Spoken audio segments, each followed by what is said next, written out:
I wore a modest but sophisticated navy blue cocktail dress. On the lapel, I pinned the antique silver brooch my mother had given me just before she passed away. I looked at myself in the mirror and smiled. Today, my daughter is celebrating her success. I want to be there to witness it. Then I heard her voice from the bottom of the stairs. "Mum?" I stepped out into the hallway. "Yes, honey?" Chloe walked up 3 steps, stopping barely halfway, as if she didn't want to get too close. "Don't come down, please." I stood still. "Excuse me?" She lowered her gaze. She took a deep breath, and when she looked back up at me, her eyes were cold, not like my daughter's at all. "You're embarrassing, Mum." The air left my lungs. "Chloe, what are you talking about?" "The dinner, Mum. My mother-in-law is going to take your seat at the table." She continued. "She knows how to behave at a formal event like this. She's much more refined." I didn't scream. I didn't cry. I just looked at her, and I smiled. Because in that instant, something inside me shattered, but something else, my resolve, locked into place. "All right, honey," I said calmly. "Enjoy your dinner." I closed my bedroom door. I sat down on the edge of the 4-poster bed. I touched the silver brooch, and I waited. I listened to the faint sounds of laughter downstairs, the clinking of glasses, the loud, overly cheerful voice of my son-in-law, Ryan, and his sharp, condescending laugh. The familiar, deep voice of his mother, Charlotte, had taken my place at my dining table. 30 minutes later, I stood up. I adjusted my hair, put on my pearl earrings, and checked my makeup. Then I walked down the stairs. When I reached the dining room, everyone turned to look at me. Chloe went pale. Ryan's smile vanished. Charlotte frowned, but I wasn't alone. Walking beside me, in an impeccable suit and with a cordial smile, was Mr. David Sterling, the CEO of Sterling Harris Group, the multi-billion-dollar corporation where my daughter had just been promoted. David extended his hand toward Chloe. "Chloe, I'd like to formally introduce you to Mrs. Eleanor Harris," he announced. "She is the majority shareholder of the Sterling Harris Group. Your promotion was personally approved by her." The silence that followed was so profound, you could have heard the wine glasses tremble. Chloe didn't move. I simply said, "Good evening. Enjoy your meal." And I turned around and walked back upstairs. I didn't go back down that night. But everything changed that night. My name is Eleanor Harris. I'm 57 years old. And before I tell you what happened after that night, you need to understand how I got there. No mother reaches that moment by accident. I was born in Chicago, in a family that ran a small textile manufacturing business. We weren't wealthy, but we never went without. I learned the value of hard work from an early age, the smell of freshly cut fabric, the sound of machines starting up before dawn. My father's hands stained with ink as he reviewed invoices every night. My mother was a quiet, elegant woman, always wearing that silver brooch pinned to the collar of her blouse. She told me, "Eleanor, a woman who knows when to remain silent also knows when to speak." I admired her for that. I studied business administration at the University of Michigan and graduated with honors. I met Robert Harris there. He was an engineering student. He was serious, responsible, and came from an old money family in Boston. We married 2 years later. It was a simple ceremony, white flowers, a string quartet. My mother gave me her silver brooch that day. "So you remember where you come from, daughter?" Robert got a job at a textile company. I decided to stay home when Chloe was born. It felt like the most natural decision in the world. My daughter, my entire universe. Those big eyes that looked at me as if I were the only light in her life. I remember mornings in the kitchen, the aroma of hazelnut coffee. Chloe sitting in her high chair, hands covered in blueberry pancake batter. Me singing lullabies while I prepared breakfast. Robert reading the Wall Street Journal, serious as ever, but smiling every time Chloe called out, "Mommy!" Those were good years, peaceful years. We lived in a modest townhouse in a nice suburb of Chicago, nothing ostentatious. A small backyard where Chloe played with her puppy. A patio with potted hydrangeas that I watered every afternoon. The living room had inherited furniture from my mother-in-law. When Chloe turned 5, my father fell ill with lung cancer. I moved back to Chicago to care for him. Robert stayed in Boston with Chloe. My mother couldn't manage the business alone, and neither could I. One afternoon, my father took my hand. "Eleanor, the factory is yours. Don't sell it. You have vision. You have strength. Don't let anyone tell you otherwise."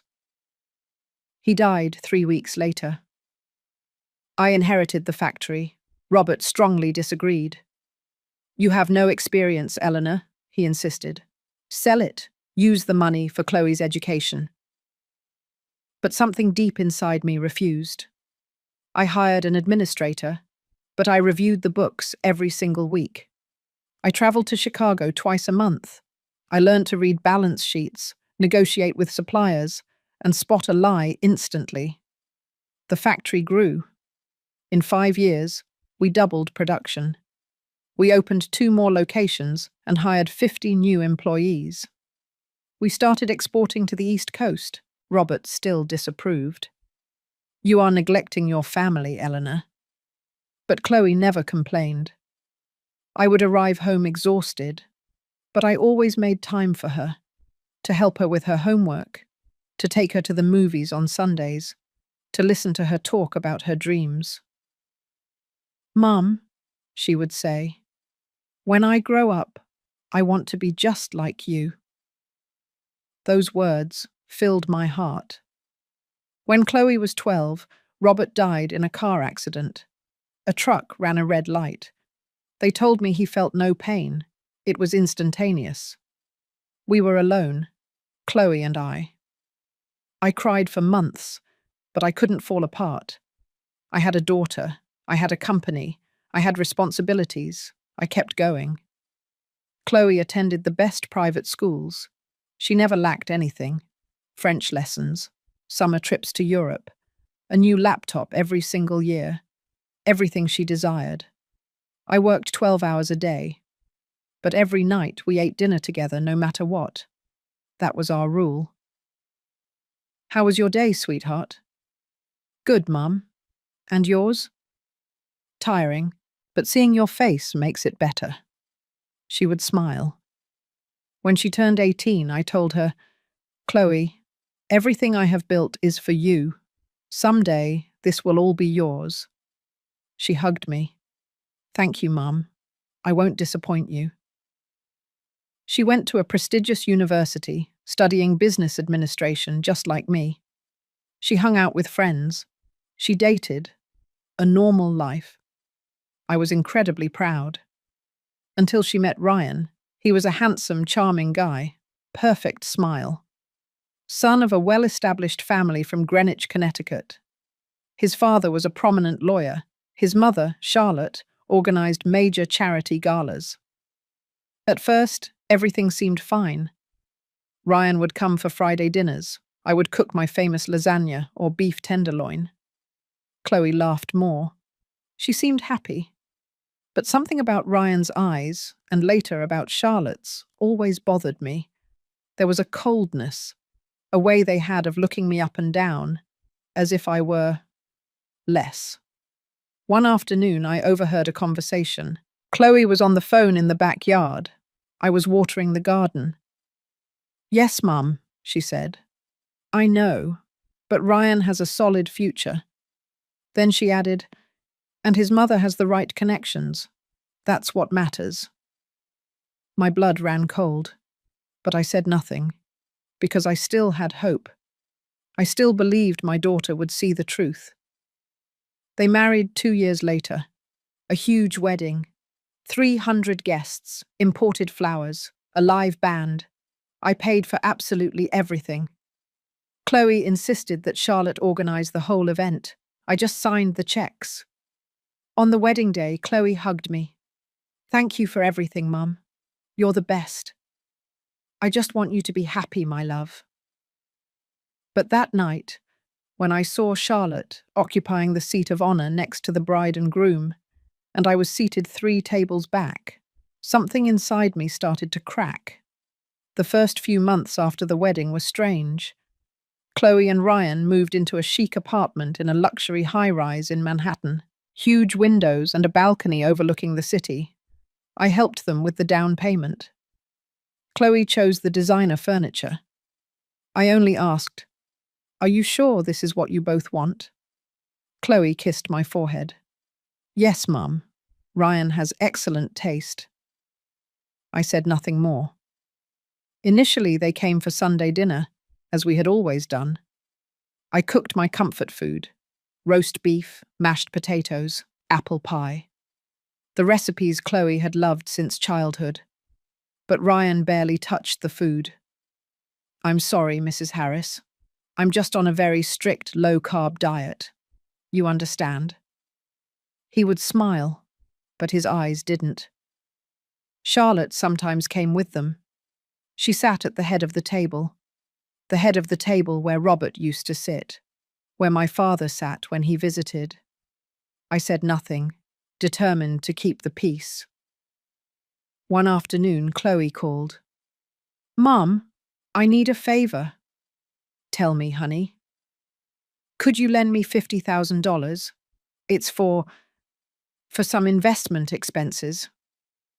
$50,000. It wasn't a small amount, but it wasn't something I couldn't give her either. "Did something happen?" "No, Mum. Just, I need the money." I transferred the money that same day. She never mentioned it again. 2 weeks later, I saw photos on Instagram of Chloe and Ryan in Miami. Luxury resort, cocktails by the pool, perfect sunsets, early anniversary celebration with my hubby, the caption read. I felt an odd knot in my chest, but I said nothing, because it was their money now, right? Sunday visits began to thin out. "Mum, we can't make it this Sunday. Ryan has an event with his family." "Mum, this weekend we're going to the Hamptons with the in-laws." "Mum, we're exhausted. Do you mind if we just stay in and rest?" I never minded. I always said, "Of course, my love, get some rest." But the house started to feel bigger, emptier. One day, I decided to surprise them. I stopped by their Manhattan apartment unannounced. I brought a container of my famous homemade macaroni and cheese. I knew Chloe loved it. I rang the doorbell. Ryan opened the door. He was wearing an expensive silk robe. His hair was perfectly styled, impeccable, even at home. "Mrs. Harris?" "Hello, Ryan. I brought mac and cheese. I thought, Chloe isn't here." "Oh, she went out?" "She's at work. Didn't she tell you? She got a job at Sterling Harris Group. She's been there for 3 weeks." Sterling Harris Group, my company, the company I founded, the one I built, that bore my last name, and my daughter was working there, and I didn't know it. "No, she didn't tell me." Ryan smiled, that cold smile I was beginning to recognize. "Well, Chloe wanted to do it on her own, you know, without Mummy's help." The word mummy sounded like an insult. "I see. Would you like me to come in?" "No, thank you. Just give me the mac and cheese." He closed the door. I stood in the hallway, the container in my hands, feeling something inside me begin to break. Chloe was working at my company, and she hadn't told me. That night, I called her. "Chloe, why didn't you tell me you were working at Sterling Harris Group?" Silence. "Mum, I wanted to tell you, but what?" I didn't want you to think I was taking advantage of you. I would never think that. I know, but Ryan says I have to make my own path. That if you help me, people will think I'm worthless on my own. Ryan says. Ryan says, Chloe, you are worth so much. You always have been. Thank you, Mum. But please understand. I need to prove to the world that I can do it alone. All right, honey. I hung up, and that night, I cried, because my daughter was working at the company I built for her, and I didn't even know it. Sometimes we trust the wrong people too much. Have you ever been disappointed by someone you loved? Tell me your story in the comments. I want to hear from you. The weeks passed. Chloe started climbing fast at the company. Too fast. David Sterling, my CEO, called me. Mrs. Harris, your daughter is very capable, very hard-working. I'm glad to hear that. We've thought about promoting her to logistics supervisor. Already, she has potential. I knew David was loyal, that he would do whatever I asked. But I also knew that if I intervened directly, Chloe would be angry, and Ryan would certainly be angry. So, I let things proceed naturally. But something kept me awake at night. One afternoon, I went to the Sterling Harris Group offices. I entered through the back door and took the service elevator. I reached the logistics floor and saw Chloe. She was in her cubicle, serious, focused, reviewing papers, talking on the phone. She looked happy. I was about to leave when I heard voices in the conference room. I recognized Ryan's voice. You have to ask your mom to put you in a better position. You can't stay in logistics. That's for ordinary employees. Ryan, I've only been here 2 months. It doesn't matter. She's the owner. If you ask her, she'll give it to you. Or doesn't she love you enough? Silence. My mum loves me, but I don't want to ask her for anything. Chloe, don't be naive. She has millions. Why not take advantage of it? My mum says you should be in management, not wasting time with boxes and shipping. I'm not wasting time. Do you know how much the director of operations makes? $300,000 a month. How much are you making? 30,000? It's ridiculous. I froze. So that was it. It wasn't love. It wasn't support. It was ambition. I slipped away without making a sound. That night, I touched the silver brooch I always wore, and I remembered my mother's words. A woman who knows when to remain silent also knows when to speak. It wasn't time to speak yet, but that moment was close. I decided to stay silent, not because I was a coward, but because I still had hope. Hope that Chloe would wake up, that she would see what I already saw, that she would remember who she was before she met Ryan. But hope sometimes makes us blind. The following months were like walking on broken glass. Every step hurt. But I kept moving forward. Chloe kept rising in the company. First, supervisor, then area coordinator, then assistant director of operations. David would call me every time there was a promotion. Mrs. Harris, do you agree to promote Chloe? Does she deserve it? She's a good worker, but there are others with more experience.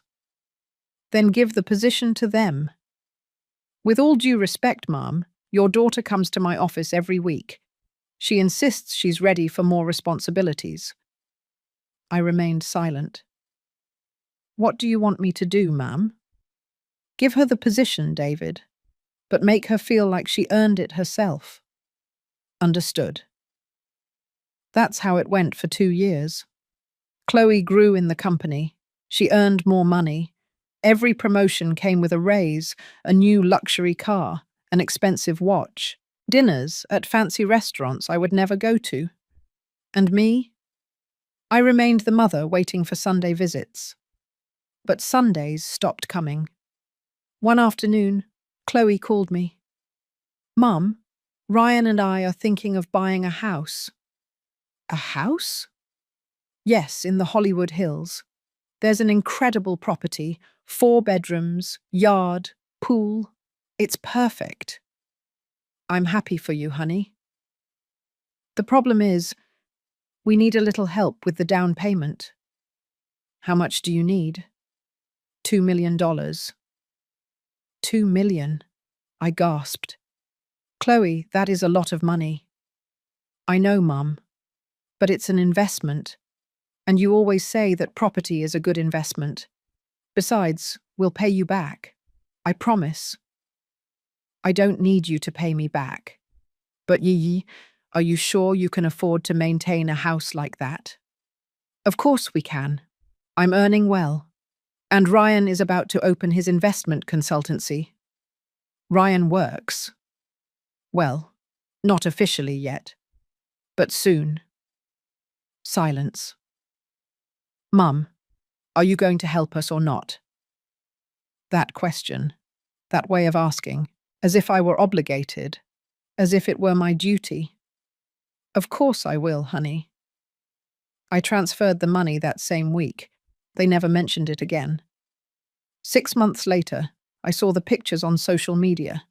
The house, huge, modern, with designer furniture, abstract art on the walls, a kitchen that looked straight out of Architectural Digest. Chloe posted photos every day. My perfect home. Thank God for this blessing, living the dream. She never tagged me. She never thanked me. She never invited me to see the house. One Sunday, I dared to call. Chloe, I'd love to see your new house. Oh yeah, Mum, sure. We'll set something up one of these days. That day never came. I started seeing Chloe only at corporate events. Shareholder meetings, corporate dinners, annual results presentations. She arrived with Ryan, always impeccable, always smiling, always distant. She greeted me with a kiss on the cheek. Hi, Mum. Hello, my love, how are you? Good. Busy, you know? And she would leave. Ryan looked at me from afar, with that calculating smile I knew so well. Sometimes he would approach. Mrs. Harris, what a nice dress. Thank you, Ryan. It's from where? A boutique in downtown Chicago. Ah, how lovely. But the tone said the opposite. Charlotte also came to those events, always on Ryan's arm, always elegant, always looking at me as if I were the intruder. One night, during a New Year's Eve gala, Charlotte sat next to me. Eleanor, how nice to see you. Likewise, Charlotte. Listen, I wanted to tell you something. Chloe has grown so much at the company. It must be a source of pride for you. It is. Ryan and I always tell her to take advantage of this opportunity. Not everyone has a mother, so generous. Generous. The word hung in the air like a veiled insult. I just want the best for my daughter. Of course, all mothers want that, but sometimes you have to know when to let them go. Let them fly solo. Do you understand me? I looked her straight in the eye. I understand perfectly, Charlotte. She smiled and walked away. That night, when I got home, I sat in the living room, in the same armchair where I used to read bedtime stories to Chloe. I touched the silver brooch, and I cried. I cried because my daughter was drifting away. I cried because she no longer called to tell me about her day. I cried because she no longer came on Sundays. I cried because I was no longer her priority. And the worst part was that I was allowing it, because I was afraid. Afraid of losing her completely. Afraid that if I said anything, she would cut me out of her life forever. So I stayed silent. I kept signing checks. I kept smiling in photos. I kept pretending everything was fine. But inside, I was dying. One day, Chloe asked me for another favor. Mum, I need you to sign some papers. What papers? It's for a new company project. I need your authorization. What is it about? It's technical. David already reviewed it. I just need your signature. I believed her. I signed. 2 weeks later, David called me. Mrs. Harris, did you authorize the purchase of 3 new luxury SUVs for Chloe's department? 3 SUVs? Yes, with a total cost of $250,000. I was stunned. David, I signed some documents, but Chloe told me it was for a project. Ma'am, the documents you signed authorized the purchase of those vehicles and also authorized a performance bonus for Chloe of $50,000. $50,000? David, did Chloe ask you to prepare those documents? Silence. Yes, ma'am. She told me you had already approved it. I hung up. And that night, something inside me changed. It was no longer sadness. It was no longer fear. It was clarity. That cold, painful clarity that comes when you finally accept the truth. My daughter was using me, and I was letting her. After that call with David, something awakened in me. It wasn't rage. It wasn't vengeance. It was lucidity. That uncomfortable lucidity that arrives when you finally realize you've been blind, that you've been justifying the unjustifiable, that you've been allowing yourself to be hurt because you were afraid of being alone. For days, I didn't call Chloe. I waited. I waited for her to call me, to ask how I was, to reach out. 1 week passed, 2 weeks, 3 weeks, nothing. Finally, I was the one who dialed. Chloe, I need to talk to you. Mum, I'm busy. Can it be later? It's important. She sighed. All right.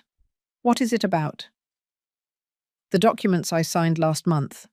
David told me they authorized the purchase of 3 SUVs and a bonus for you. Silence. Chloe, you told me it was for a project. And it is, Mum. The SUVs are for the project. We need them. And the $50,000 bonus? It's part of my compensation. I work hard, Mum. I deserve that money. Chloe, I've never doubted your work, but you lied to me. I didn't lie. Mum, I don't have time for this. If you have a problem with how I'm handling things at the company, talk to David.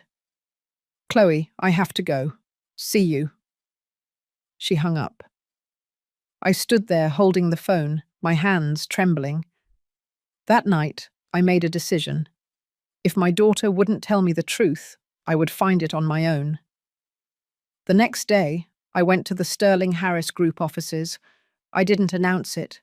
I didn't call. I just showed up. David received me in his office. Mrs. Harris, what a surprise. David, I need you to be honest with me. I always am, Mom. How is Chloe really performing? David lowered his gaze. Mom, please tell me the truth. He took a deep breath. Chloe is intelligent. She has potential, but she is not at the level of her current responsibilities. What do you mean? She is frequently late. She delegates too much. She makes decisions without consulting. And when something goes wrong, she blames others. I remained silent. Several employees have complained. They say Chloe has favoritism, that she only got where she is because she is your daughter. And is that true? David looked me straight in the eye. You know the answer, Mom. Yes, I did know. Why didn't you tell me sooner? because you asked me to treat her like any other employee. And I did.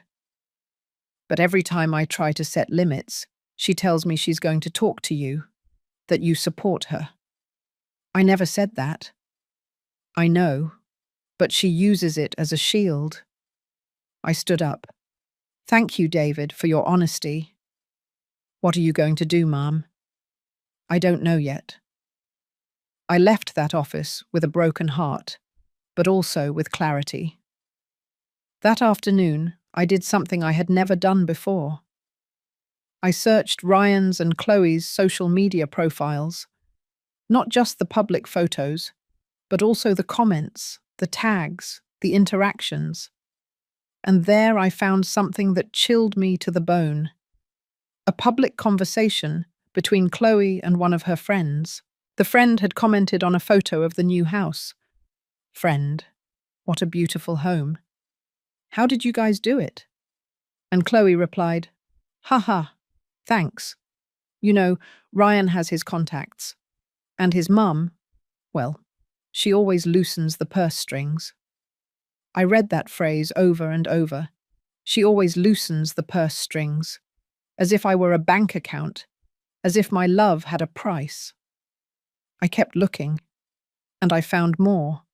Photos of trips, expensive restaurants, designer clothes, costly jewelry, all tagged, all flaunted. And in the comments, always the same story. Ryan spoiled me. My husband knows how to treat me. Blessed with this man. But never, never did she mention where the money came from. Never did she mention that I had paid for the house. Never did she mention that I had paid for the cars. Never did she mention that I had built the company where Chloe worked. It was as if I didn't exist. I couldn't sleep that night. I stayed sitting in the living room, the silver brooch clenched in my fingers, and I remembered something my mother once told me. Eleanor, when someone erases you from their story, it's because they know that without you, there is no story. The next day, I decided to do something that hurt deeply. I went to Chloe and Ryan's house, unannounced. I rang the doorbell. Ryan opened the door. He was wearing branded sweatpants, his hair in a perfect ponytail, a coffee mug in his hand. Mrs. Harris? Hello, Ryan. Is Chloe here? No, she's at work. I see. May I come in? He hesitated, but finally nodded. Of course. I walked in. The house was even bigger than I had imagined. High ceilings, marble floors, extremely expensive furniture, huge paintings on the walls, all paid for with my money. Would you like coffee? No, thank you. We sat in the living room. Ryan, I want to talk to you. About what? About Chloe. About us? About all of this. He smiled, that cold smile. I don't understand. Yes, you do. He grew serious. Mrs. Harris, if you came here to complain about something. I didn't come to complain. I came to understand. Understand what? Why Chloe doesn't reach out to me anymore? Why she doesn't come to see me? Why? It seems like I no longer matter. Ryan set his mug down on the table. Ma'am, with all due respect, Chloe is an adult. She has her own life, her own family, I know. And sometimes mothers have to let go. There was that word again, let go. Ryan, I have never tried to control her.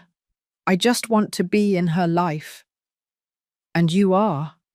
But you can't pretend that everything should be the same as when Chloe was a child. I don't pretend that. Then what do you pretend? That she treats me with respect. That she doesn't lie to me. That she doesn't use me. Ryan stood up. No one is using anyone, Mrs. Harris. Chloe works hard. She deserves everything she has. I never said otherwise. But you imply it. You always imply it. As if Chloe weren't capable of anything without you. That's not true, isn't it? Then stop treating her like your baby. Stop hovering over her. Stop controlling everything. I remained silent, because at that moment, I understood. No matter what I said, no matter what I did. To Ryan, I would always be the obstacle, the meddling mother, the inconvenient mother-in-law, the woman who was in the way. I stood up. Thank you for your time, Ryan. Mrs. Harris, don't worry, I understand. I left that house with tears in my eyes, but also with something else, with the certainty that I couldn't continue like this, that I could no longer beg for a place in my daughter's life, that I could no longer pay for love. That night, I called David. David, I need you to do me a favor. Tell me, Mom. I want you to organize a dinner at my house to celebrate Chloe's upcoming promotion. Promotion? Yes, we're promoting her to Director of Operations. Mom, are you sure? Completely sure. And who else will attend? Chloe, Ryan, his mother Charlotte, and you. Just the 5 of us. Just us.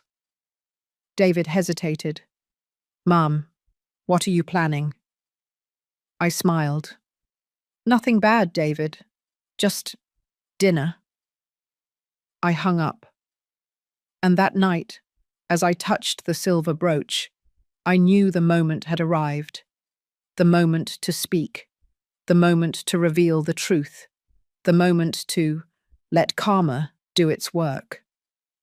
The week before the dinner was one of the longest of my life. Not because I was nervous, but because I had finally made a decision. And when a 57-year-old woman makes a decision after years of silence, that decision is definitive. Chloe called me 3 days before the dinner. Mum, David told me you organized a dinner to celebrate my promotion. That's right. Why didn't you tell me sooner? I wanted it to be a surprise. Oh well, thank you.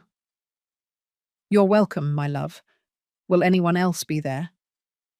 Just the closest ones, Ryan, your mother-in-law, David. My mother-in-law? Yes, I thought it would be nice for Charlotte to be there. After all, she's part of your life now, too. Silence. All right, Mum. Are you happy about your promotion? Of course I am. I've worked hard for this. I know, honey. Well, I'll see you Friday then. See you. I hung up, and I smiled, because I knew something Chloe didn't. I knew that dinner was going to change everything. I spent the next few days preparing, not just the dinner, but myself. I went to my favorite stylist. I had my hair done. I got a manicure. I bought a new dress, a confident, elegant red, with a subtle but sure neckline. The woman in the mirror was no longer the one who had cried for months. She was a woman who had reclaimed her dignity. The Friday night arrived. I hired a catering service. White flowers on the table, candles, crystal glasses, silver cutlery, everything impeccable. The table was set for 6 people. At 7 o'clock, they began to arrive. Chloe came first, with Ryan. She wore a sleek blue dress, towering heels, perfect makeup, and long, glossy hair. Mum, Chloe kissed my cheek. Hello, my love. You look beautiful. Thanks. Ryan approached. Mrs. Harris, your house is lovely. It's been a while since we've been here. I smiled. Thank you, Ryan. It's been a while since I've been invited to yours, too. Ryan's smile froze. Oh, yeah. We've been so busy. I can imagine. Charlotte arrived 10 minutes later. She wore a cream-colored designer suit, a pearl necklace, and a branded handbag. She looked important. Eleanor, it's a pleasure to see you. Likewise, Charlotte. Your house is charming. Very cozy. Cozy. The word people use when they want to say small. Thank you. It's humble, but it's mine. We sat in the living room. I offered glasses of white wine. Chloe was nervous. She kept checking her watch. Is David coming? Yes, he'll be here shortly. Ryan looked at everything with those calculating eyes I knew so well. The furniture, the paintings, the decor. Mrs. Harris, have you ever considered remodeling? No, I like it the way it is. Ah, well, I could give you some ideas, with my investment consultancy. I didn't know you had a consultancy, Ryan. Well, it's not officially open yet, but I'm working on it. Charlotte intervened. Ryan has so much potential. He just needs a little starting capital. She looked directly at me. I see. The doorbell rang. I stood up. That must be David. I opened the door, and there he was, in his impeccable suit, his leather briefcase, his professional smile. Mrs. Harris. David, thank you for coming. It's an honor. But David wasn't alone. Beside him was Mr. Thomas Miller, the corporate lawyer for Sterling Harris Group. Chloe didn't know him, but I did. We walked into the living room. Chloe immediately stood up. David? Good to see you, Chloe. Likewise, David. Congratulations on your promotion. Thank you. Chloe looked at Mr. Miller with confusion. And you are? Mr. Thomas Miller, corporate lawyer. Ah, nice to meet you. We sat at the dining table. I was at the head, Chloe to my right, Ryan next to her, Charlotte across from Chloe, and David and Mr. Miller at the ends. The catering service served dinner, cream of asparagus soup, arugula salad with raspberry vinaigrette, filet mignon with scalloped potatoes, fresh baked bread. Everything was perfect, but the atmosphere was tight. Chloe tried to make conversation. Mum, the food is delicious. Thank you, honey. Did you cook it? No, I hired a service. I wanted everything to be special. Ryan intervened. It's very elegant, Mrs. Harris. I didn't know you liked to host dinners like this. There are many things you don't know about me, Ryan. His smile faded. Charlotte tried to break the tension. Well, we're here to celebrate Chloe. You must be very proud, Eleanor. I've always been proud of my daughter. Of course. And now, with this promotion, she'll surely have many more responsibilities. That's right. Chloe took a sip of wine. David told me the position includes a considerable raise. Yes, David replied. Director of Operations has a salary of $350,000 a month. Ryan almost choked on his wine. 350,000? That's very generous. Charlotte smiled widely. Sterling Harris Group values its employees, I said. Especially when they're family, Charlotte added. There it was, the insinuation. I placed my fork on the plate. Charlotte, what do you mean by that? She adjusted her chair. Nothing bad, Eleanor. Just that it's logical for Chloe to have certain advantages. She's your daughter. It's natural for you to support her. Advantages? Yes, quick promotions, bonuses, opportunities. Chloe intervened. Mum, I've earned every promotion. I know, honey. No, you don't know, because you've never been there. You've never seen how hard I work. Ryan touched her hand. Chloe, calm down. But she was already upset. No, Ryan. I'm tired of this. I'm tired of everyone thinking I'm only where I am because my mum is the owner. I remained silent. I've worked hard, Mum. I come in early. I stay late. I solve problems. I make decisions. And still, everyone thinks you handed me everything. David cleared his throat. Chloe, with all due respect. What, David? Do you think that too? David looked at me. I signaled him with a nod. Chloe, you are a good worker. But there are things you should know. Like what? Like every one of your promotions was approved directly by your mother. Every salary increase, every bonus, every benefit. Everything went through her authorization. That's not true. Yes, it is, I said. Everyone looked at me. I stood up from my chair. I touched the silver brooch on my dress. Chloe, I need to tell you something, and I need you to listen without interrupting. Mum, please. She fell silent. I took a deep breath. 32 years ago, I inherited a small textile factory in Chicago. No one believed in me. Not your father, not my brothers, not my associates. Everyone thought I would sell it, that I would fail.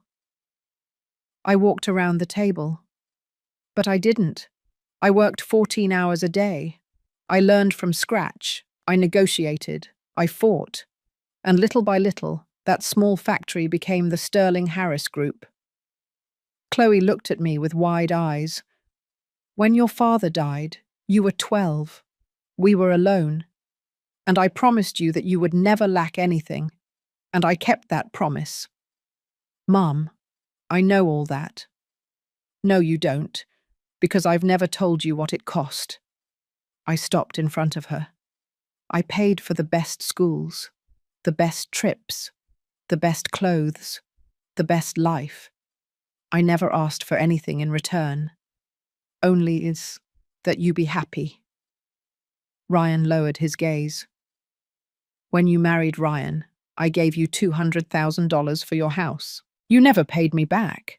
You never even said thank you. Mum, we did thank you. When, Chloe? When? Silence. When you started working at Sterling Harris Group, I asked David to treat you like any other employee, to make you earn your place. But every time he tried to set limits, you threatened him by saying you would talk to me. Chloe turned pale.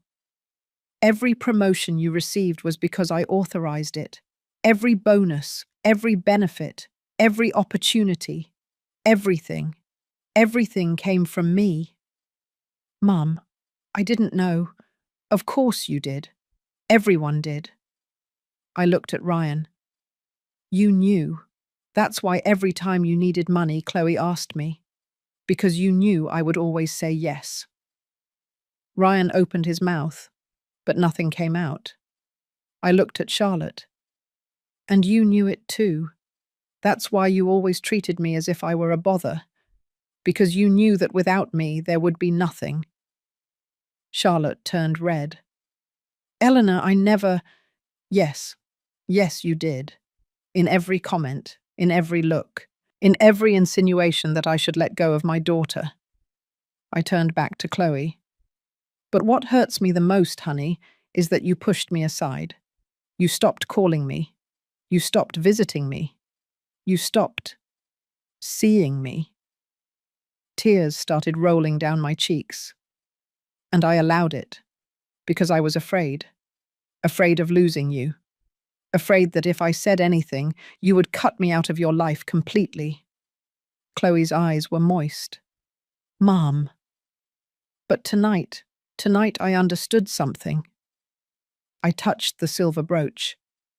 My mother once told me, a woman who knows when to remain silent also knows when to speak, and the time to speak has come.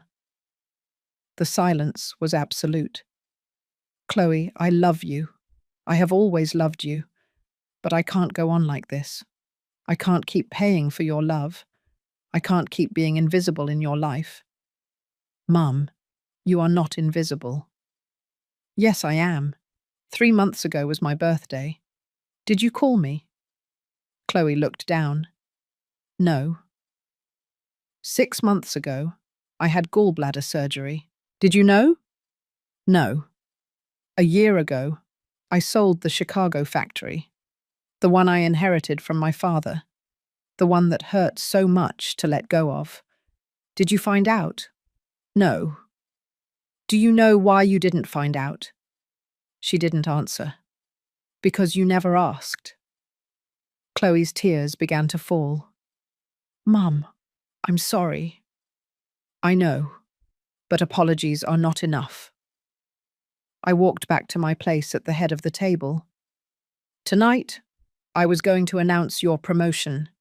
I was going to celebrate you. I was going to keep pretending everything was fine. I looked at Mr. Miller. But instead, I'm going to do something different. The lawyer opened his briefcase. He pulled out a folder.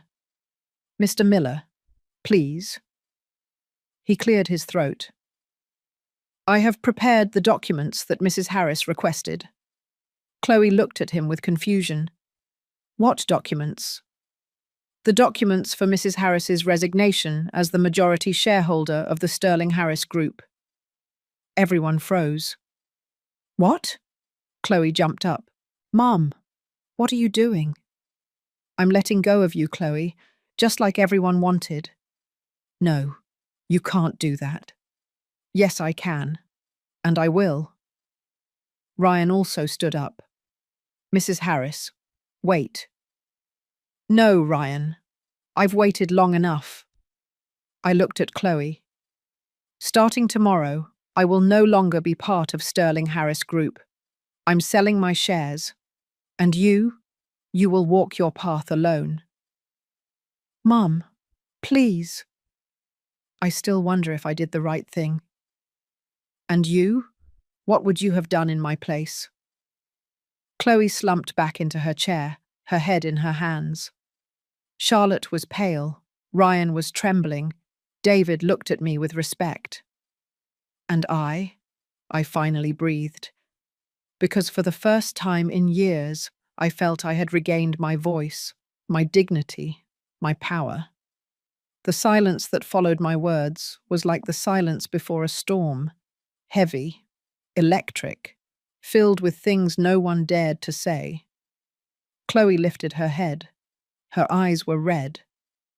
Mum, you can't do this. I already did, honey. But the company is yours. It's your life. It was my life, before you turned it into a battleground. Ryan stood up abruptly. This is ridiculous. Mrs. Harris, you can't make decisions like this just because you're angry. I'm not angry, Ryan. I'm tired. Tired? Charlotte intervened. Eleanor, please, this is an exaggeration. All children distance themselves a little when they get married. It's normal. I looked at her with a calm that surprised even me. Charlotte, you have spent 2 years telling me to let go of my daughter, to let her fly, to step aside. Well, that's exactly what I'm doing. But not like this. Then how? How did you want me to do it? Should I keep paying in silence? Should I keep being the purse that always loosens the money? Ryan went pale when he heard those words. He recognized his own comment on social media. I never said, yes, you did. She always loosens the purse strings. Do you remember? The color completely drained from his face. It was a thoughtless comment. Thoughtless comments are the most honest, Ryan. Chloe looked at me with a mixture of pain and confusion. You checked my social media? Yes, because you erased me from your real life. All I had left was to watch your fake life on the internet. Mum, that's not fair. You know what's not fair, Chloe? That your mother pays for your house and you never invite her to see it. That your mother authorizes your promotion and you embarrass her in front of guests. that your mother builds a company for you and you act as if you raised it alone. Every word was like a knife, but not of rage, of truth. Chloe covered her face with her hands. I didn't want things to be this way. Then why did you allow it? Because I... Ryan touched her shoulder. Chloe, you don't have to explain anything. Yes, she does have to explain, I said. Because I deserve it. David intervened softly. Mrs. Harris, are you sure you want to sell your shares? It's a very big decision. Completely sure, David. And who do you plan to sell them to? A private equity firm from New York. I already have the offer. It's $600 million. Chloe lifted her head sharply. 600 million. That's right. But that means that the company will no longer be mine. Nor yours. It will belong to strangers. Charlotte stood up. Eleanor, you can't do that. Chloe works there. She has a future there. Chloe has a college degree. She has experience. If she really is as good as she says, she'll find a job anywhere. But it's not the same, Ryan shouted. Sterling Harris Group has your name. It's your legacy. It was my legacy. But Chloe decided I wasn't part of her life, so she won't be part of mine either. Mum, please. Chloe stood up. Don't throw everything away for a moment of anger. This isn't a moment, Chloe. These are 2 years of humiliation, 2 years of silence, 2 years of feeling invisible. I stepped closer to her. Do you know how many times I cried, hoping you would call? How many times I prepared food thinking you would come? How many times I stayed awake wondering what I did wrong? My voice broke. I gave you everything, Chloe. Everything. And you cast me aside. Tears streamed down her face. Mum, I'm sorry. I really am sorry. I know, but forgiveness is not enough. What do you want then? I want you to understand what it feels like to lose everything, just as I lost you. Mr. Miller cleared his throat. Mrs. Harris, if you sign these documents tonight, the sale will be effective in 72 hours. I picked up the pen. Chloe reached out her hand. Mum, wait. Please give me a chance. Let me show you I can change. Chloe, I don't need you to change. I need you to realize something. Realize what? That money doesn't buy love. That success doesn't replace loyalty. That a mother is not an ATM. Ryan started crying. Mrs. Harris, please. We need you. Do you need me? Or do you need my money? He didn't answer. That's the difference, Ryan. You never needed me. Only what I could give you. Charlotte approached. Eleanor, be reasonable.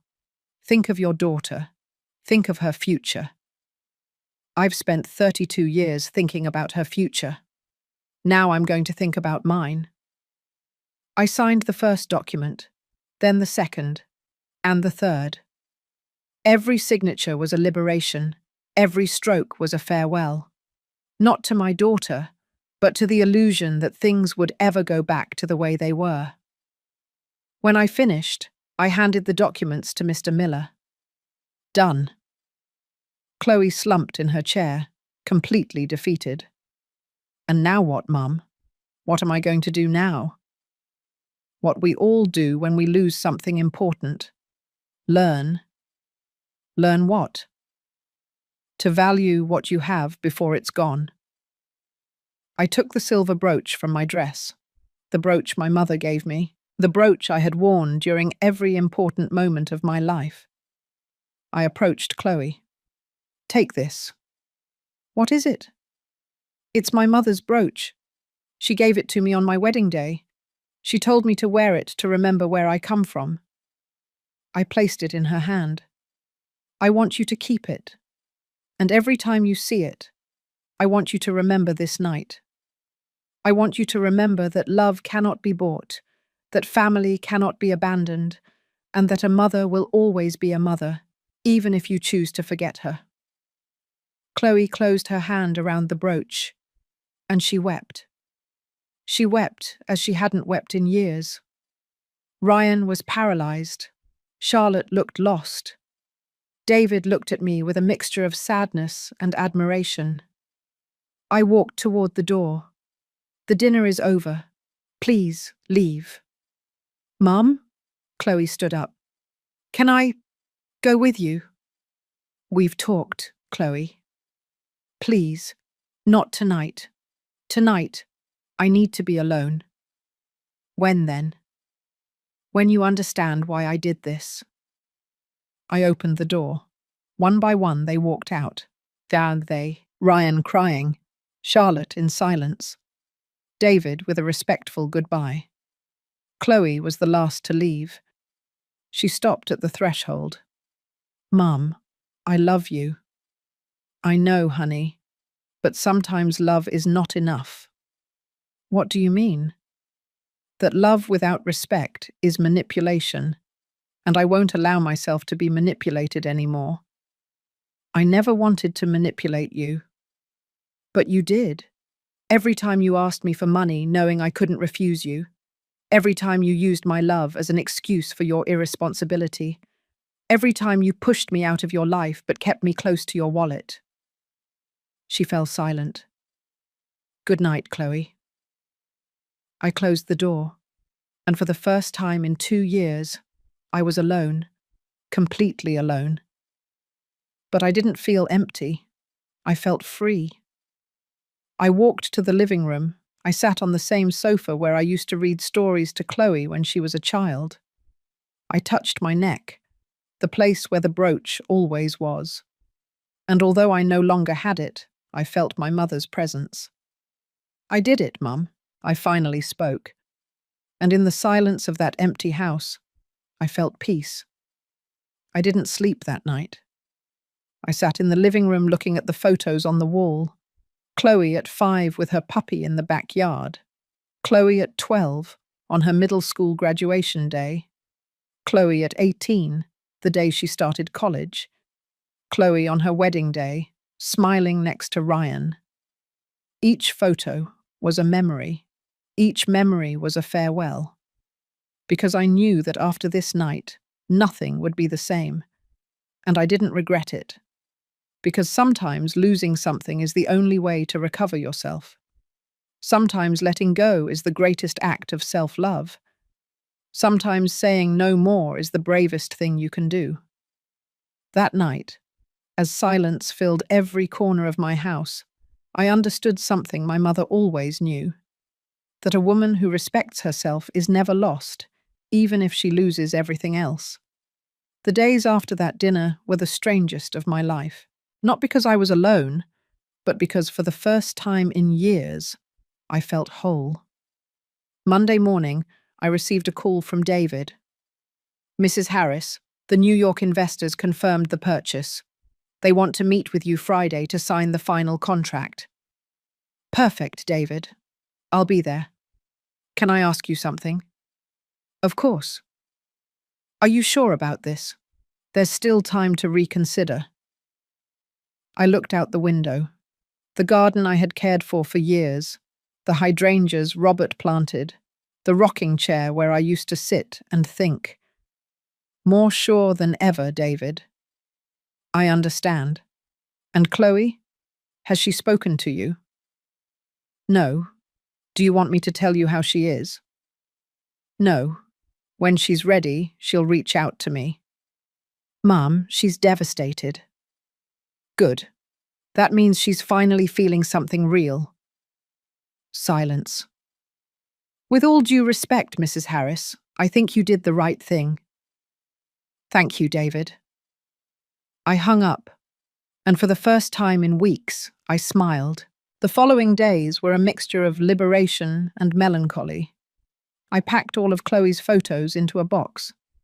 I didn't throw them away, but I didn't leave them in sight either. I cleaned the house. I donated old clothes. I rearranged the furniture. I opened the windows. It was as if I was cleaning my life, letting go of what no longer served me. Wednesday afternoon, the doorbell rang. I opened the door. It was Ryan. His eyes were swollen. He was unshaven, his hair messy, wearing simple jeans and a hoodie. I had never seen him like that. "Mrs. Harris, may I come in?" I hesitated, but finally nodded. "Go ahead." We walked into the living room. He sat on the edge of the sofa, nervous. "Do you want water? Coffee?" "No, thank you." I sat across from him. "Why are you here, Ryan?" He looked down. "I came to apologize." "Apologize for what?" "For everything. For how I treated you. For the things I said. For pushing Chloe away from you." "Does Chloe know you're here?" "No. She is very upset, Mrs. Harris. She hasn't slept. She barely eats. She just sits there staring at the brooch you gave her." I felt something in my chest, but I didn't give in.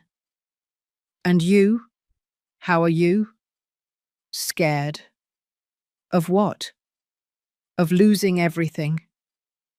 There it was, the truth. Losing everything, or losing the money. He looked up, tears in his eyes. "I know you think I only cared about the money, and maybe at first it was like that, but I do care about Chloe. Do you care about her? Or do you care about the life she gives you?" I don't know." At least he was honest. "Ryan, do you know why I did what I did?" "Because you were angry." "No, because I was tired. Tired of being invisible. Tired of being used. Tired of my love being conditional. I never wanted you to feel that way. But you made me feel that way. You and your mother." Ryan started to cry.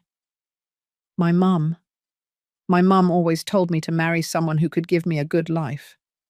That love isn't enough. That I needed security. And Chloe gave you that. Yes, but now I don't know if what I feel for her is love or habit. I remained silent, because that was a question only he could answer. "Mrs. Harris, do you think Chloe loves me?" "I think Chloe loves the idea of you. The perfect husband. The perfect family. The perfect life. But I don't know if she really knows you." "And do you think I know her?" "What do you think?" He fell silent, and in that silence was the answer. "Why did you really come, Ryan?" Because I'm afraid everything will collapse." It already collapsed. The question is, what are you going to build now? And if we can't build anything, then we'll know the truth. What truth? That what you had wasn't real. It was an illusion sustained by my money. Ryan covered his face with his hands, and he cried. He cried like a lost boy, and for a moment I felt compassion for him. "Ryan, I'm going to tell you something my mother once told me. A man who builds his life on the money of others will never be free, because he will always live in fear of losing it." "And what should I do?" "Only you know that." He wiped his tears. "Will you ever forgive us?" "I have already forgiven you, Ryan. Forgiving doesn't mean forgetting, and it doesn't mean going back." "Then what does it mean?" "It means releasing the pain, but not releasing the lesson." He stood up. "Thank you for having me." "You're welcome." He walked toward the door but stopped. "Mrs. Harris, Chloe misses you." A lot. I know. Do you miss her too? Every day. But that doesn't change what I did. Why not? Because love is not enough when there is no respect. Ryan nodded and left. I closed the door. And I realized something. Ryan didn't come to apologize for me. He came to apologize for himself, because he was beginning to understand what it feels like to lose something you never valued. Thursday night, I received a message from Chloe. It was a voice message. I hesitated, but finally I played it. Mum, it's me. I know you don't want to talk to me, and I understand, but I need to tell you something. Her voice sounded broken. You're right. About everything. I was a bad daughter. I used you. I ignored you. I made you feel invisible, and there's no excuse for that. I listened to her catch her breath. I've been thinking a lot about everything you said, about everything I did, and I realized that I lost you a long time ago. Not Friday, but years ago. Silence. And the worst part is I didn't even realize it. I was so busy trying to be someone important that I forgot the most important person in my life. My heart tightened. David told me you're signing the sale on Friday. And I understand why you're doing it. Because I forced you to do it. Because I showed you I didn't deserve your sacrifice. Her voice broke. I just want you to know that I love you, Mum. I've always loved you. Even if I didn't show it. Even if I acted like you didn't matter. I wept. I wept listening to the words I had waited years for. I'm not asking you to change your mind. I'm not asking you to forgive me. I'm just asking you to know that I realize it, that I finally understand what I lost. The message ended.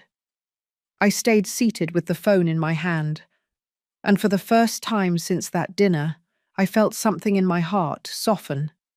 But I didn't respond, because it wasn't time yet. Friday arrived. I dressed in a navy blue suit. I put on my pearl earrings. I styled my hair. I carefully applied my makeup. But I didn't wear the silver brooch, because that brooch was with Chloe now, and it was better that way. I arrived at the Sterling Harris Group offices at 10 in the morning, the building I had watched grow, the walls I knew by heart, the company I had built with blood, sweat, and tears.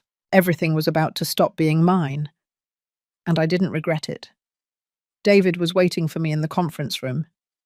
Next to him, 3 men in perfect suits, the New York investors. Mrs. Harris, these are Mr. Peterson, Mr. Schmidt, and Mr. Cohen. We exchanged greetings. It's an honor to meet you, Mrs. Harris. Sterling Harris Group is an exceptional company. Thank you. We sat down. Mr. Miller opened his briefcase. We have the contracts ready. If Mrs. Harris signs today, the transaction will be effective in 72 hours. Perfect. One of the investors cleared his throat. Mrs. Harris, before you sign, I'd like to ask you something. Why are you selling? Sterling Harris Group is at its best. The projections are excellent. It makes no sense to sell now. I looked out the window, toward the city that had been my home for so many years. I'm selling because I learned something important. What? That sometimes the most valuable thing you have isn't what you build, but knowing when to let it go. He nodded, respectfully. I understand. I picked up the pen, and I signed. Once, twice, 3 times.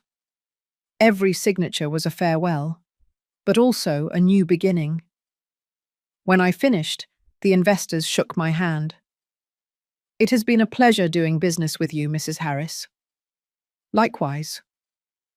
David walked me to the door. Mum, What's going to happen now? Live, David.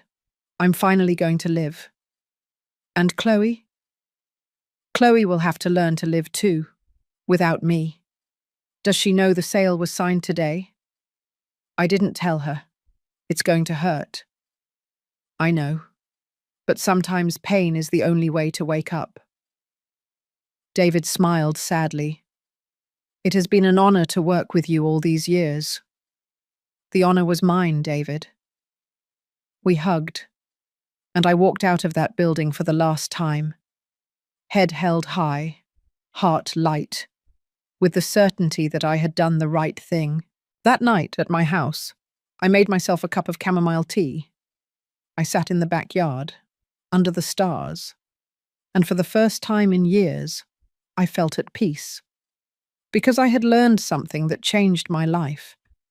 That true love is not sacrificing yourself until you disappear. It's loving yourself enough to set boundaries. It's respecting your own dignity. It's knowing that you can lose everything except yourself. And that night, as the wind rustled the hydrangea leaves, I felt my mother was with me, smiling, proud, because finally I had learned to let go. 3 months after signing the sale, my life was completely different. Not materially, but essentially. I sold the townhouse. It was too big for me alone, too many memories, too many shadows of the past. I bought a small condo in Santa Monica, with large windows that let in the light, a balcony with flower pots full of succulents, a kitchen where I only cooked for myself. It was perfect. I started doing things I had postponed for years. I took painting classes. I discovered I loved oil painting, the vibrant colors, the freedom to create something just for the pleasure of creating it. I joined a book club, women my age with stories similar to mine, divorces, distant children, rebuilt lives. We met on Tuesdays, we drank coffee, we talked about books and about life. For the first time in years, I had friends. One of them, Brenda, told me one afternoon, "Eleanor, you look different." Different how? Lighter, as if a weight has been lifted off your shoulders. I smiled. That's exactly how I feel. During those 3 months, I didn't look for Chloe, and she didn't look for me. At first, it hurt. Every day I expected a message, a call, something. But little by little, the pain transformed into acceptance, and acceptance into peace. David called me occasionally, just to see how I was. "Mrs. Harris, how are you doing?" "Well, David. Very well. I'm happy to hear that. And how is the company?" "The new owners are making changes, some good, some not so much. And Chloe?" Silence. "What happened, David?" "Chloe no longer works at Sterling Harris Group." I froze. "What?" "The investors reviewed all the files. They found irregularities." "What kind of irregularities?" "Personal expenses charged to the company, unjustified bonuses, false performance reports." My heart stopped. Chloe did that. Not directly, but she authorized many of those expenses, and when the investors asked her for explanations, she couldn't justify them. Did they fire her? They requested her resignation. If she didn't resign, they were going to sue her. I closed my eyes. When did this happen? 2 weeks ago. Why didn't you tell me sooner? Because I thought you didn't want to know. I will always want to know, David. She is my daughter. I know, Mom. Sorry. Do you know how she is? Not very well. Ryan left her. What? A week ago. He moved out of the house. He filed for divorce. I felt like I had been punched in the stomach. Why? From what I heard, because Chloe no longer has money. The house is about to be foreclosed on. The cars were repossessed. And Ryan didn't want to stick around for the hard part. I remained silent, because although part of me felt pain for my daughter, another part understood that this was necessary, that this was the lesson Chloe needed to learn. "Thank you for telling me, David. Are you going to look for her?" "No, not yet."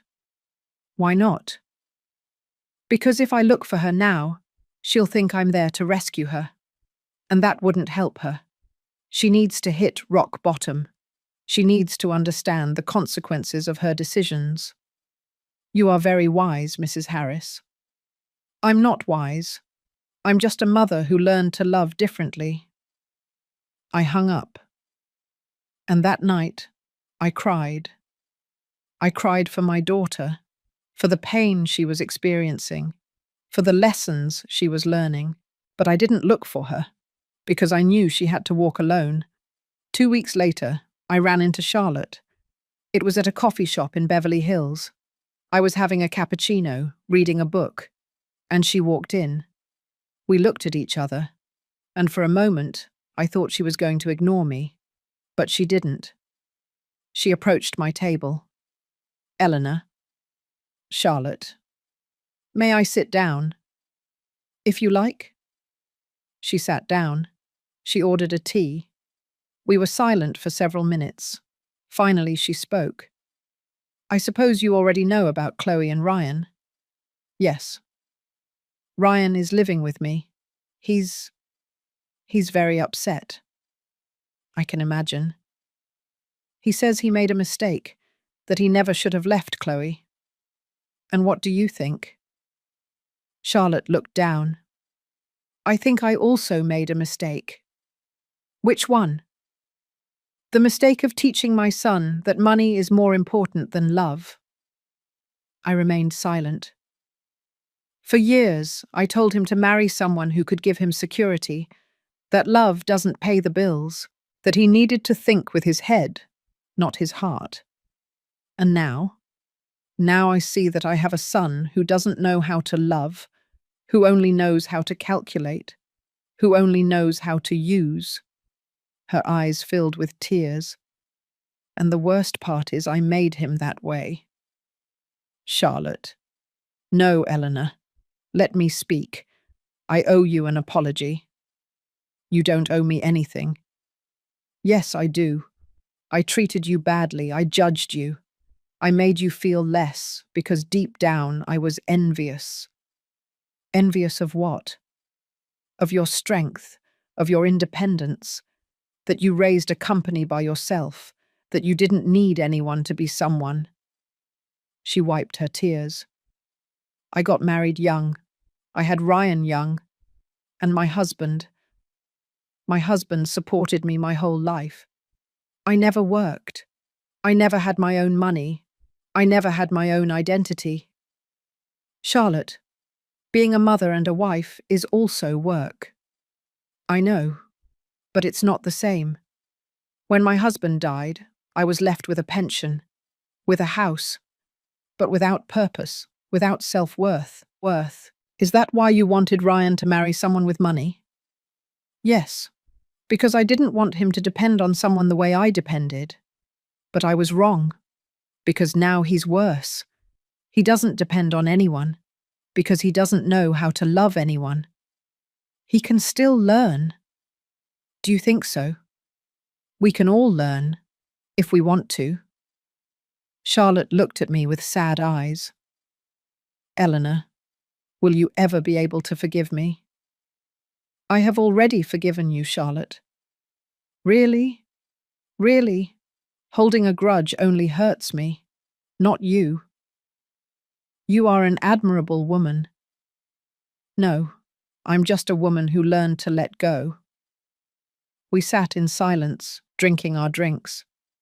And for the first time, I felt compassion for Charlotte, because I understood that she, too, was a victim. A victim of a society that taught her that her value was in the man beside her, not in herself. A month later, I received a letter.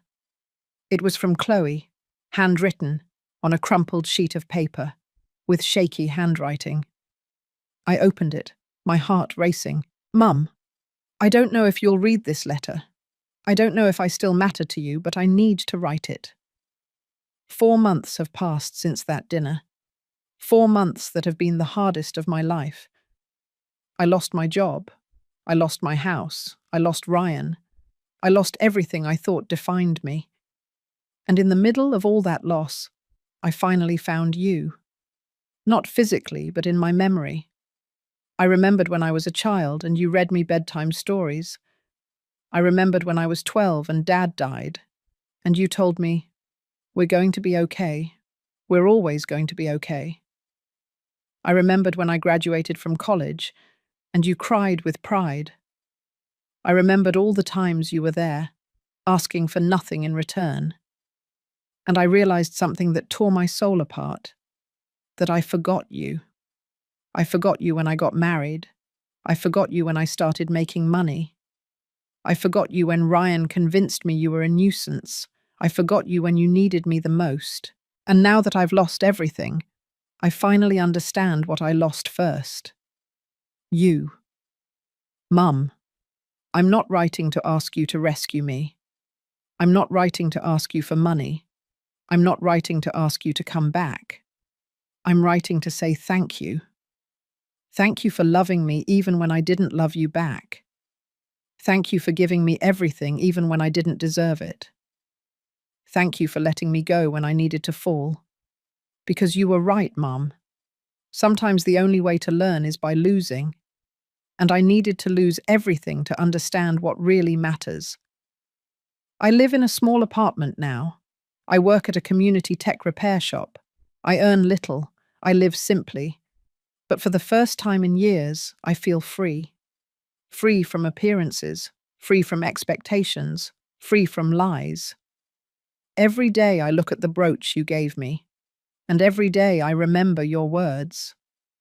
Love without respect is manipulation. You were right.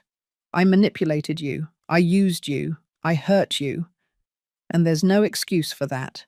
I just want you to know that I realize it, that I understand it, and that I will spend the rest of my life trying to be the person you deserved as a daughter, even if I'm no longer by your side. I love you, Mum. I have always loved you. Chloe. I finished reading the letter with tears rolling down my cheeks, and for the first time in months, I felt my daughter had woken up. Not the Chloe who had everything and valued nothing, but the Chloe who lost everything and finally understood. That night, I wrote back, also handwritten, on paper, with the same solemnity. Chloe, I read your letter several times, and I want you to know something. I never stopped loving you, not even when you hurt me the most, because that's what a mother does. She loves even when it hurts. But a mother's love doesn't mean allowing herself to be hurt, and that's what I had to learn. That loving is not enduring, it's setting boundaries. That loving is not giving everything, it's teaching value. That loving is not staying silent, it's having the courage to speak. You did things that hurt me, deeply, but I also did things that hurt you, by letting you go, by selling the company, by taking the ground from under your feet. And I don't regret it, because now I see what you are capable of being. A woman who works with her hands, a woman who lives with dignity, a woman who finally understands that value isn't in what you have, but in who you are. I am proud of you, Chloe. Not the director of operations who earned $300,000, but the woman who works simply and lives honestly. Because that woman is real. That woman is free. That woman is my daughter. You once called me embarrassing.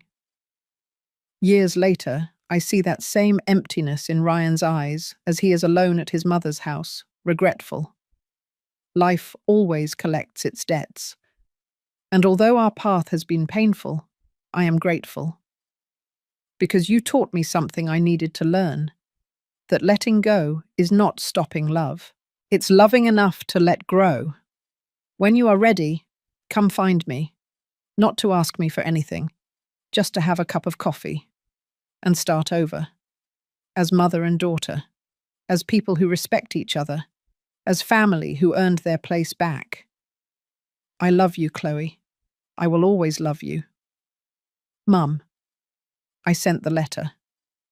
And 2 weeks later, Chloe knocked on my door. She was wearing old jeans, a simple shirt, worn shoes, but her eyes shone. Hello, Mum. Hello, honey. We hugged, and in that embrace was all the forgiveness, all the pain, all the love. We didn't talk about money. We didn't talk about the company. We didn't talk about the past. We just sat on my balcony. We drank coffee, and we talked about life. How is your job? I asked. Tiring, but honest. I'm glad to hear that. And you? How are you? Free. She smiled. I'm happy for you, Mum. We sat in silence, watching the sunset. And finally, Chloe said, Mum, you were right about everything. No, not everything, but about what mattered. Yes. Do you know what the hardest part of losing everything is? What? Realizing that it was never mine, that everything I had came from you, and that I took it as if I deserved it. Now you know. Now I know. She took my hand. Thank you for not rescuing me. Thank you for learning the lesson. And in that moment, I felt that karma had done its job. Not with vengeance, but with justice. Chloe had lost everything material, but she had gained something invaluable: dignity, humility, and the opportunity to start over, as a new woman, as my daughter. Finally. 6 months after that first coffee on my balcony, my life had found a balance I never imagined possible. It wasn't the life I had planned. It was better, because it was mine, completely mine.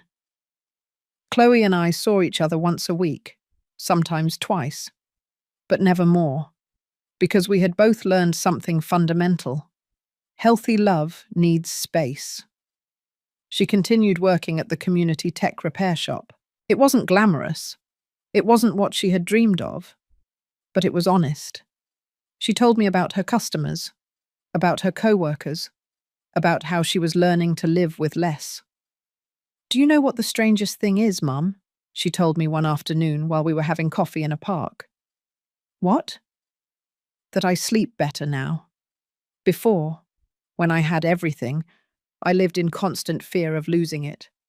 Now that I've lost it, I'm no longer afraid. I smiled. That's called freedom, honey. I never thought freedom would come from having less. True wealth is not what you have. It's what you don't need. She nodded, and I saw something in her eyes that I hadn't seen in years. Peace. She told me about the divorce process with Ryan. It was quick. He didn't want anything from me because there was nothing left to take. How do you feel about it? Relieved. Sad. But mostly relieved. Why sad? Because I realize I never truly loved him. I just loved the idea of him, the perfect husband, the perfect life. And him? I think he didn't love me either. He just loved what I could give him. Then you are both better off this way. Yes, even though it hurts to admit it. We sat in silence, watching the children play in the park. Mum, can I ask you something? Of course. Do you ever regret selling the company? I thought about her question. Really thought. No, not a single day. Why not? Because the company was just brick and mortar and paper. You are my flesh and blood, and I preferred to lose the company temporarily than to lose you forever. Her eyes filled with tears. You didn't lose me, Mum. You found me. No, honey, you found yourself. And in that moment, I knew it had been worth it.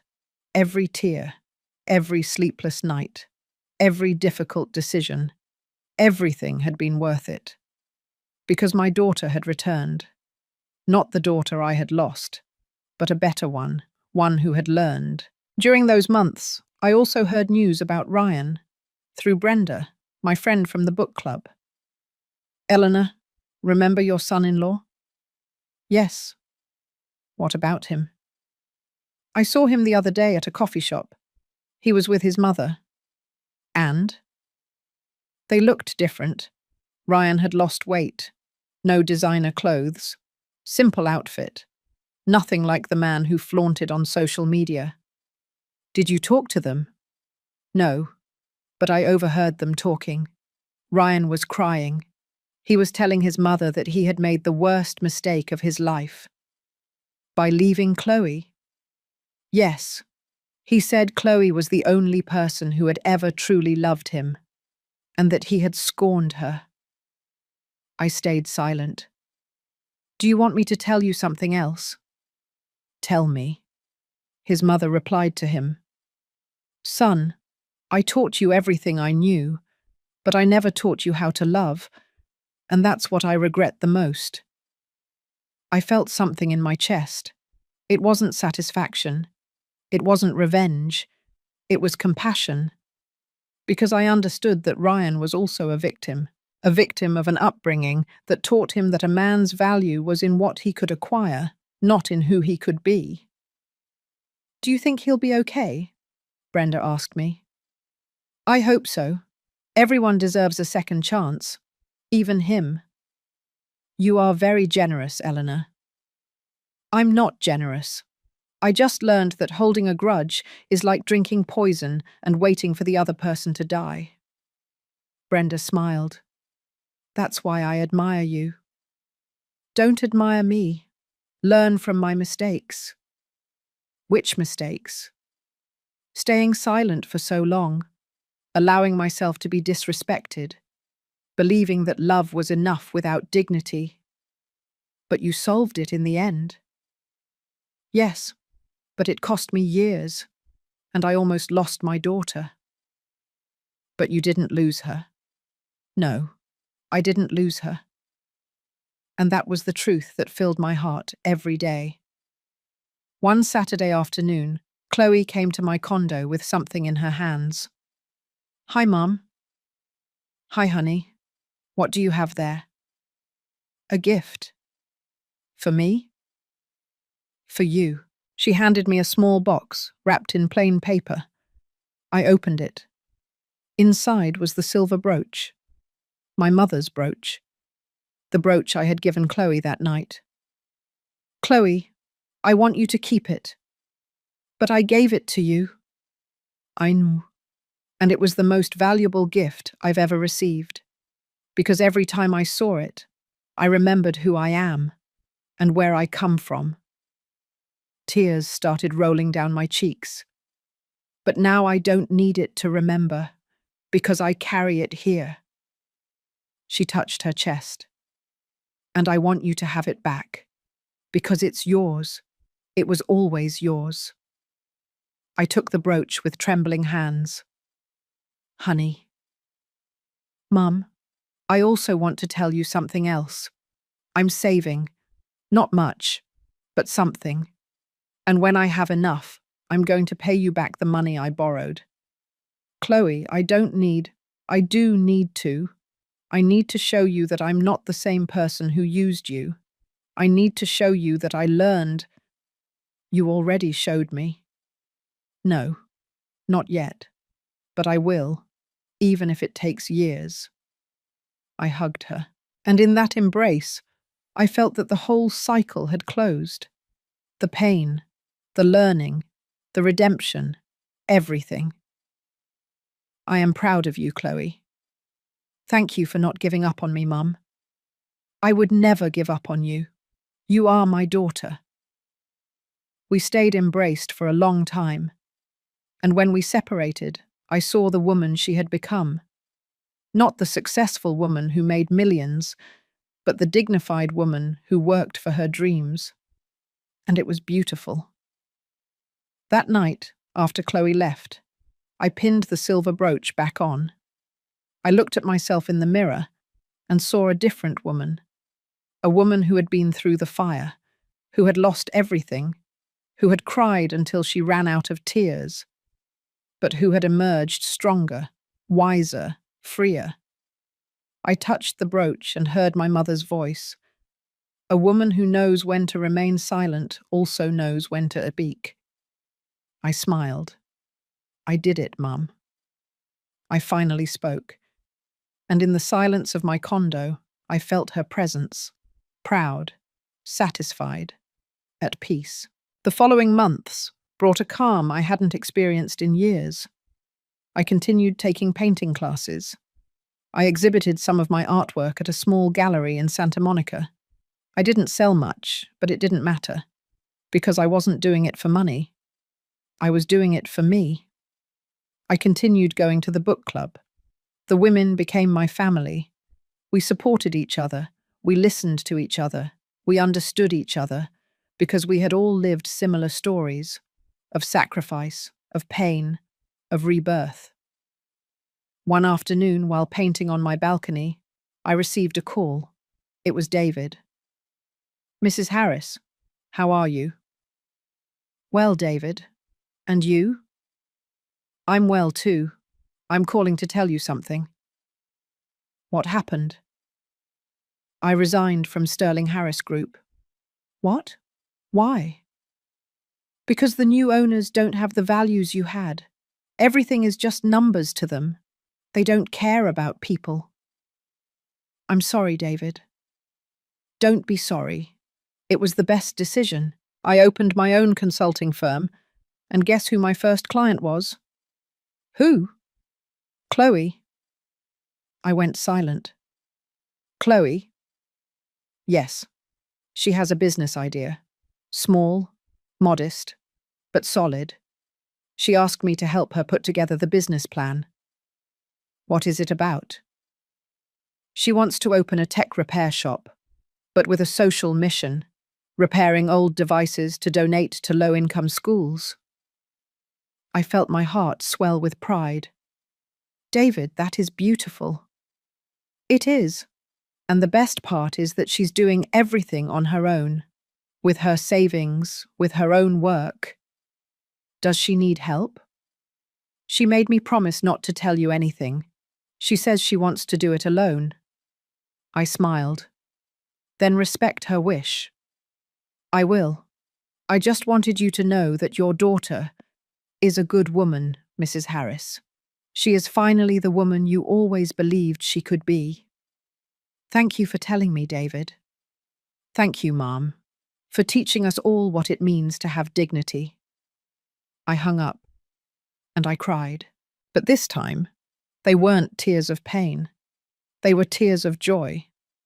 Because my daughter was building something, not with my money, not with my name, but with her hands, with her effort, with her heart. And that was worth more than any corporation. 6 months later, Chloe opened her shop. She invited me, but not as a guest of honor, just as another person. "Mom, I don't want you to feel obligated to come." "Are you kidding? I wouldn't miss it for anything." "It's small. Nothing compared to—" "Chloe, stop. It's yours. And that makes it great." On opening day, I arrived early. The shop was in a working-class neighborhood. It wasn't luxurious, but it was clean, organized, with a hand-painted sign that read, "Renewed Electronics, Second Chances for Everything." I smiled when I read the name, because it was perfect. Chloe was inside, wearing an apron, preparing everything. When she saw me, her eyes lit up. "Mum, you came?" "Of course I came." She showed me the shop, the workbenches, the tools, the devices she had already repaired. "This tablet is going to a school in South Central. This computer to a community center. This radio to a senior living home." Honey, this is beautiful. It's small, but it's honest. It's everything. We stood looking at the shop in silence. Mum, can I tell you something? Always. I'm happier now than when I had everything. I know. How do you know? Because I see it in your eyes. And you? Are you happy? Happier than ever. Do you miss the company? Sometimes, but I wouldn't trade it for what I have now. What do you have now? Peace, freedom, and my daughter back. We hugged, and in that embrace was everything. Forgiveness, love, redemption, everything. The opening was simple. Neighbors came, some customers, David, some people from Chloe's old job. But Ryan didn't come, nor Charlotte. And that was fine.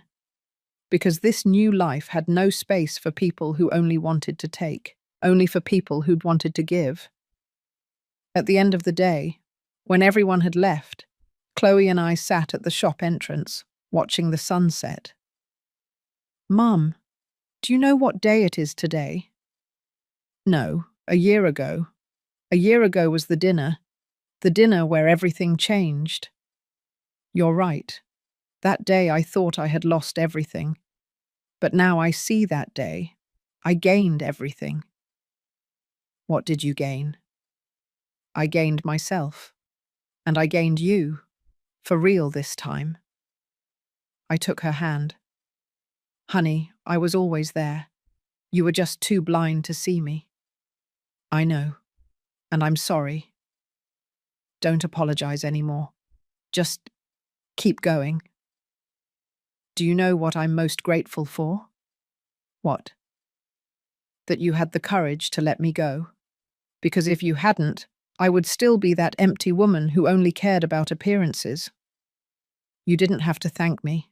I had to do it. For you. And for me. Did you ever doubt it? Every day. But I knew it was the right thing to do. And what if it hadn't worked? What if I had remained the same? Then I would have learned to live without you, but with my dignity intact. She nodded. You are the strongest woman I know. I'm not strong. I just learnt to love myself. That is being strong. We sat in silence, watching the sun disappear behind the buildings. And in that silence, I understood something fundamental. That life isn't about not falling. It's about getting back up. That love isn't about giving everything. It's about giving value to yourself. That family isn't about blood. It's about respect. And that sometimes losing is the only way to win. That night, when I returned to my condo, I sat on my balcony, with a cup of tea, with the silver brooch on my dress. And I thought about everything I had lived through. The pain, the betrayal, the loss, but also the healing, the forgiveness, the rebirth. And I understood that everything had been necessary. Every tear, every difficult decision, every sleepless night. Everything had brought me here, to this moment, to this peace, to this version of myself that had finally found herself. I picked up my phone, and I wrote something I needed to write. Not for Chloe, not for anyone else. For myself. Dear Eleanor, today I want to tell you something I should have told you years ago. I am proud of you. Proud of how you stood up when everyone gave up on you. Proud of how you loved even when you were hurt. Proud of how you had the courage to let go when it was necessary. For years, you derived your value from what you gave to others. But today you know that your value is in who you are. Not in what you have. Not in what you give. Not in what you sacrifice. But in your dignity, in your strength, in your ability to love without losing yourself. Thank you for not giving up. Thank you for learning to let go. Thank you for teaching me that self-love is not selfishness, it is survival. With love, yourself. I saved the note, and I smiled, because I was finally complete. If my story helps a single woman open her eyes, it will have been worth it. If my story teaches someone that love without respect is not love, it will have been worth it. If my story shows a mother that letting go is not stopping love, it will have been worth it. Because pain is not eternal, but the lessons are. And my lesson was this: that a woman who respects herself cannot be destroyed. She can be hurt, she can be betrayed, she can lose everything, but she cannot be destroyed, because her value is not outside, it is inside. And no one can take that away from her. My name is Eleanor Harris. I'm 58 years old. And this is my story. The story of a woman who lost everything to find herself. The story of a mother who let go of her daughter so both could be free. The story of a woman who chose her dignity above everything else. And if someone asked me today, was it worth it? I would say yes. 1,000 times, yes. Because now I sleep in peace. Because now I live in freedom. Because now, finally, I am me. Thank you for listening until the end. If this story touched your heart, subscribe and activate the notification bell to hear more stories of women who transformed their pain into wisdom. Every day, one woman, one life lesson. Share this story with someone you love. Sometimes a story like this can change an entire day. May God bless you, and until next time. The deepest wound often comes from those you love the most, but the moment you choose your self-worth over their need for control, you are truly free. True financial power is not measured by the millions in your bank account or the size of the company you own, but by the confidence to walk away from anything that costs you your peace, even if that means demolishing the entire foundation you built for them. A mother's love is boundless, but it must never be unconditional to the point of self-erasure. Setting boundaries is the most profound and necessary act of love, for both yourself and your children. By refusing to be an ATM and forcing them to earn their own way, you give them the invaluable gift of dignity and self-reliance, transforming a painful loss into a shared path toward authentic life.